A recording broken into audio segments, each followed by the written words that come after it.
আজকে আজকে রমজানের দ্বিতীয় দিন। তো এই দ্বিতীয় দিন হচ্ছে আমি সকালবেলা কি কাজ করতেছি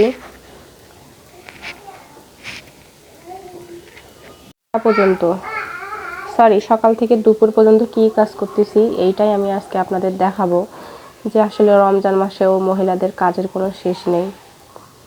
সে রমজান মাস হোক বা যে কোনো দিনেই হোক না কেন, কাজ তো করতেই হবে, তাই না?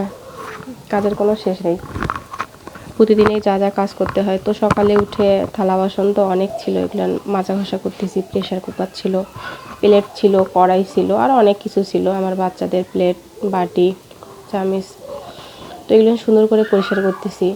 তো এই আগের দিন তো আপনারা দেখছেন যে মাংস রান্না করছিলাম আর পোলাও।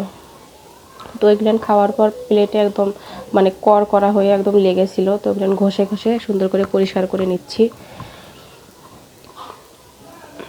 তো সুন্দর করে পরিষ্কার করে নিচ্ছি। তারপর হচ্ছে আরও অনেক কাজ আছে, আবার প্রেশার কুকারটাও পরিষ্কার করতে হবে। তো থালা বাসনগুলো ধুয়ে নিচ্ছে সুন্দর করে ভীম দিয়ে।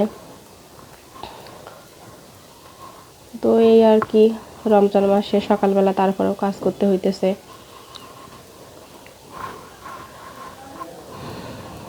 তারপর হচ্ছে প্লেটগুলান হচ্ছে ধুয়ে নিলাম, সবগুলান সুন্দর করে পরিষ্কার করে ধুয়ে নিলাম। তারপর প্রেশার কুকারে আবার পানি ভরাই নিচ্ছি, আমার মেয়ের জন্য ভাত রান্না করব। আর সকালে হচ্ছে রুটি করতেছি আমার মেয়ের জন্য, যে আমার মেয়ে রুটি খাবে। রুটি আর কালকে রাতের মাংস আছে কয়েক পিস, ওই মাংস আর আলু দিয়ে রুটি খাবে আমার মেয়ে, তাই রুটি ভাজতেছি। আর হচ্ছে রমজান মাসে তো ওরকম কাজ করতে ইচ্ছা করে না, তাই না? একটু অলসতা লাগে। তো আমি একটু শর্টকাটে রুটি ভাজতেছি, দুইটা, একদম শর্টকাটে। যারা রুটি পারেন না, বেলতে পারেন না, তারাও পাবেন আমার এই ভিডিও দেখে।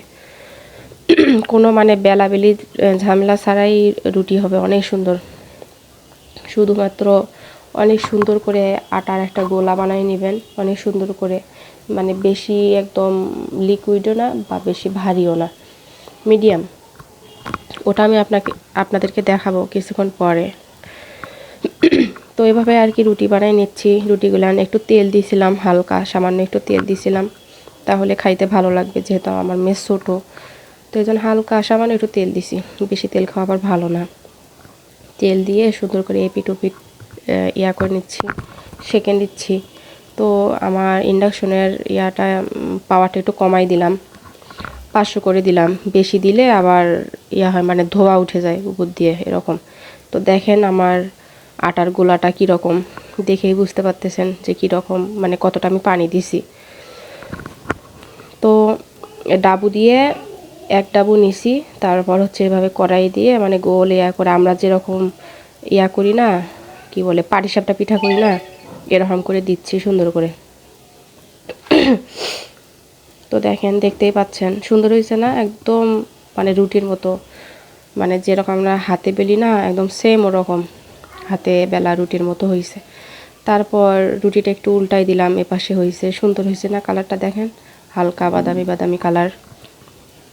রুটির গায়ে না হালকা এরকম বাদামি বাদামি কালার যদি হয়, খাইতে কিন্তু ভালো লাগে। অনেকে আবার একদম সাদা করে করে ভাজে, ওইটাও সুন্দর লাগে দেখতে, এটাও সুন্দর লাগে, খাইতেও ভালো লাগে। একদিন আপনারা ভেজে দেখবেন কেমন লাগে। তো দেখেন আমার কি রুটিটা করা হচ্ছে কি না, অনেক অনেক সুন্দর হয়েছে, গোল হয়েছে অনেক। যারা রুটি করতে পারে না, তারা কিন্তু চাইলে এভাবে করতে পারে, এভাবে করলে গোল হয়। আমি নিজেও আর কি রুটি করলে অতটা গোল হয় না, মানে কোনোটা গোল হয়, কোনোটা হয় না, কোনোটা একদম মানে বাংলাদেশের মানচিত্র হয়, বাংলাদেশের মানচিত্র হয়তো বা ভালো আছে ওরকম হয়। মাঝে মাঝে মানে বেলতে বেলতে এক একটা দেখা যায় যে সুন্দর হয়। তারপর দেখেন যে আমার রুটি করা শেষ। তো মাংস দিয়েছি 2 পিস আর আলু দিয়েছি 2 পিস, আর ঝোল দিয়ে দিচ্ছি খাওয়ার জন্য। তারপর হচ্ছে চিড়া আনছিল, এটা কি ধানের চিড়া। তো এই ধানের চিড়াটা বয়মের মধ্যে ঢেলে নিচ্ছি, ইফতারের মধ্যে তো লাগে, আমরা যেহেতু বাঙালি, তো আমাদের মুড়ি চিড়া এসব থাকবেই। এই জন্য চিড়াটা ঢেলে নিচ্ছি সুন্দর করে বয়মের মধ্যে, আর বাকিটা রেখে দিব পরে এটা যখন আবার শেষ হবে পরে আবার রিফিল করে নিব আর কি। তো দেখেন আমার হচ্ছে জিরাটা ঢেলে নেওয়া শেষ। এখন আমি ওইটা মুখটা বন্ধ করে সুন্দর করে রেখে দিব। আর কালকে আমার হাজব্যান্ড ধনেপাতা আনছে, তো ধনে পাতাটা একদম বাহিরে থেকে হয়েছে, মানে কেমন নেতায় গেছে। ফ্রিজে রাখবো এটা আমি ভুলেই গেছি কালকে শোয়ার পর মনে হয়েছে, তারপর আর রাখবো করে রাখাই হয়নি। তারপর তো এটা কেটে রেখে দিছি ফ্রিজে, ওইটা আর মানে ভিডিও ফুটেজ নেওয়া হয়নি। আসলে ছোট বাচ্চা নিয়ে সব কিছু ক্যামেরা বন্দি করা আসলে একটু মানে কষ্টকর হয়, কঠিন হয়। তারপর হচ্ছে আমি ঘরটা ঝাড়ু দিয়ে নেব। তো এটা হচ্ছে ব্যালকনিতে হচ্ছে মানে গ্লাস দেওয়া, তো এই জন্য আলোটা একটু কম আসতেছে। তাছাড়া অনেক রোদ, এত রোদের একদম বলার মতো না। এখন তো ঠান্ডাই নেই, গ্রামে তো অনেক ঠান্ডা, কিন্তু আমরা তো গ্রামে থাকি না, তো আমার হাজব্যান্ডের সাথে থাকি। তো দেখেন অনেক রোদ, তো আমি আবার গ্লাসগুলো একটু বন্ধ করে দিছি, তারপরেও রোদের আসতেছে। তো হচ্ছে ওখানে একটা পাপোশ আছে পা মোছার জন্য, আর এখানে কমোড আমার বাচ্চাদের, ওদেরকে আমি বাথরুমে যাইতে দিই না যেহেতু ছোট মানুষ। তো কমোডের নিচে সুন্দর করে ঝাড়ু দিয়ে পরিষ্কার করে নিলাম। আর হচ্ছে এই ঝাড়ুটা একটু ইউনিক লাগতেছে কি আপনাদের কাছে? এটা ইউনিক না, অনেক মানে বড় বড় দোকানে দেখবেন যে এগুলো দিয়ে ঝাড়ু দেয়, আর টাইলস না, এগুলো দিয়ে ঝাড়ু দিলেই সুন্দর হয়। আর দেখবেন যে এমনি ফুল ঝাড়ুগুলান কয়েকদিন পরেই হয়, মানে ভেঙে যায়, আর ভালো করে ঝাড়ু দেওয়া হয় না। আর হচ্ছে ফুল ঝাড়ুর মধ্যে যে এগুলান গোল গোল কি যেন এগুলান থাকে না, দানা দানা, ওগুলান দেখবেন যে মানে পড়ে যায় মেঝের মধ্যে। এই জন্য এবার এইটা কেনা হয়েছে, এটা দিয়ে আবার ঝাড়ু দেওয়া যায় সুন্দর করে, মানে আপনাদেরকে কোমর হেলে হেলে করে কষ্ট করে ঝাড়ু দিতে হবে না। তো এটাই কেনা হয়েছে, এটা দিয়ে আমার আবার মেশিন আছে, সেলাই মেশিনের টুকটাক আমার জামা কাপড় আমি আমার নিজেরটাই সেলাই করে আমার মেয়েদেরকে বানাই দিই জামা। তো মেশিনের সাইডগুলো আবার করে দিলাম, পরিষ্কার করে দিলাম।